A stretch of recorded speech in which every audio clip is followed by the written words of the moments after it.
Okay, so what choice has proved disastrous for you? And how can you make wiser decisions? Like I said, dealing with porn, masturbation, and things like that, every time I chose to do it, I got in real bad anxiety after it. I felt real guilty. I felt real shame. And instantly after I got done doing it, right after I finally ejaculated, I had to go and get some liquor or something, man, to just drown my conscience out. Every time, it never failed. I had to go and get some liquor, roll some weed up. It's like I just had to do something to balance my conscience back out or wash my conscience away. So that's just how powerful sin is, bro. Sin has power, bro. There's more power in Jesus, right? We have authority in Jesus. We have authority in the one true God. The one true God, the Father of spirits, gave all the power and authority to Jesus, but sin have his little power too. If not, when nobody be tripping on nothing. When nobody be tripping on nothing. When nobody be when nobody be having no issues with nothing. We'll be reigning in the spirit. You know? God gave Satan power. He gave Jesus the most power. You know what I'm saying? So they show you how powerful sin is. I did that to myself so many years. Masturbating, watching porn. I seen it at 9 years old. 9 years old. Coming home from school, going in my mama room and watch TV. Because we was poor back then. I shared a room with my mother. Me and my sister did. I guess mama was feeling a little hot that night. Well, we had that TV. They had the VCR built into it. And if you don't stop that tape, and if you just cut your power button off, listen, whatever's playing, when you cut that power button back on, it's still gonna be playing. And I was scarred from that, man, all my life. I'm about to be 34 years old, man. And I still been battling that, bro. And every time I do it, anxiety, shame, guilt, it make me feel so terrible in the inside every time I do it. But I still do it. I don't do it no more, but I still did it. So this shows you, man, the power of sin. I found myself crying to God, bro. I swear, before I did it, because I ain't even want to do it. Nigga, I just could not stop praying to God, God, please don't let me do it. And I still ended up doing it. So, like I said, man, don't feel bad about nothing, man. Just pray to God and know that you need to make a change. But, you know what I'm saying, don't beat yourself up about it, man. Because just like Paul said, even when I want to do right, I still end up doing wrong, bro. I went months and months, dude, battling that. 3-4 months, dude. Not even ejaculate, not even having sex. And there was a war. There was a war within myself because I always wanted to do it. I wanted 3-4 months, and then I relapsed and went crazy. Bust 30, 40 nuts. Like 2-3 days, relapse, went crazy. Only God can release my feet from the snare. Yeah, you read that in Psalms? Only God can release my feet from the snare. Only God can deliver you from certain things, dog. I'm telling you. Only God can, G. You got people who got testimonies of being on crack cocaine for 30 years. These guys telling me, these guys vigorously, man, aggressively trying to get through these young guys' brains, bro. I'm talking about I was addicted to crack, man, for 30 years. But God will do it for you, man. God will do it. You know, these guys be really trying to get through to these guys. These dudes on crack, boy, for 30 years. Think about that. Don't nobody want to be on no crack, bro. You don't. Crack is not associated with nothing positive. You is not a high value man on crack. Crack is not popping. So for a person to do that for 30 years to themselves, to their bodies, to their families, to their minds, you know it's something else at work, man. This is a spiritual war.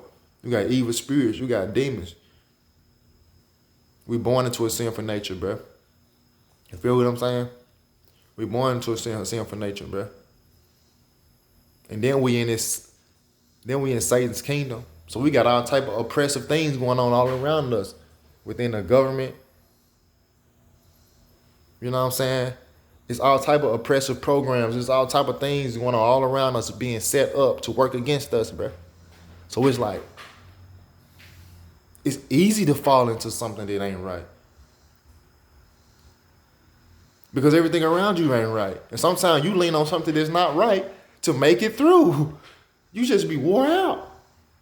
Whether it be alcohol, whether it be sex, whether it be hard drugs, whether it be eating too much. It's tough, man. That's why God say, listen, man, I'm right here. Man, you gotta go and hold on to God.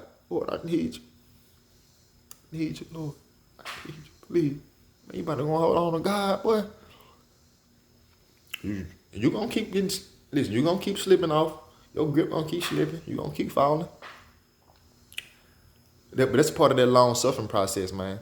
It's gonna build something up in you. It's gonna build something up in you, man. You're gonna be better, man. You're gonna be able to tell somebody else something, man. You're gonna be able to help somebody else, man. You're gonna be able to give somebody else that word that they need, man. That they've been longing for. You're gonna be able to understand somebody that really needs somebody to understand what they going through. You know what I'm saying? Oh, little brother, I went through that too. But with God. You feel what I'm saying? Not by my strength, not by my power, but by his spirit, man. By his spirit, bro. Like I said, man, we gotta understand. We are walking conflict. We got flesh and we got spirit. The soul don't want what your flesh want. Your flesh don't want what your soul want. Your soul don't have a penis. Your soul ain't tempted with these things, bro. It can get tangled up at times. Because your soul is the only one that hurt. Yeah, your body can be in pain sometimes. But your soul, the one that hurt and need relief. You know? You got to know who to go to for that relief. If you don't know who to go to, then you would try to ease the pain in your soul with some drugs or some alcohol or some sex or overeating. You can't relieve the pain in your soul like that. You can't relieve, it's different pain. Pain in your body, you're going to get Tylenol. You feel me? Pain in your soul call for something totally different. It's called for the Lord Almighty. The one true God. So yeah, we are walking war. We are walking conflict, man. We are walking conflict. We are walking war. We are walking war. So if we ain't got God, bro, then we gonna forever, honestly, man, we gonna be always lacking. We gonna always have a void in us.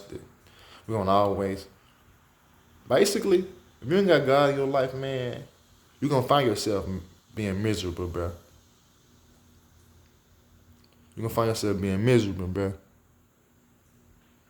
Every time you ain't got your drugs, every time you ain't got something that's making your that's giving you a false feeling of peace and joy. Every time you ain't got your alcohol, every time you ain't got you're gonna find yourself miserable, man. And if you do those things long enough, they're gonna start to affect your health, man, and you really gonna find yourself miserable, man. I love y'all, man. I hope I make sense with this. But I'm about to get off here. I don't want to have 30-minute long videos because I want people to be able to, you know, withstand the duration of my videos and watch the full video and without being, you know, having their ears talked off. I try to hit the points I need to hit and go ahead on and wrap it up. So, I love y'all, man. Be blessed. Be blessed. In the name of Jesus, amen.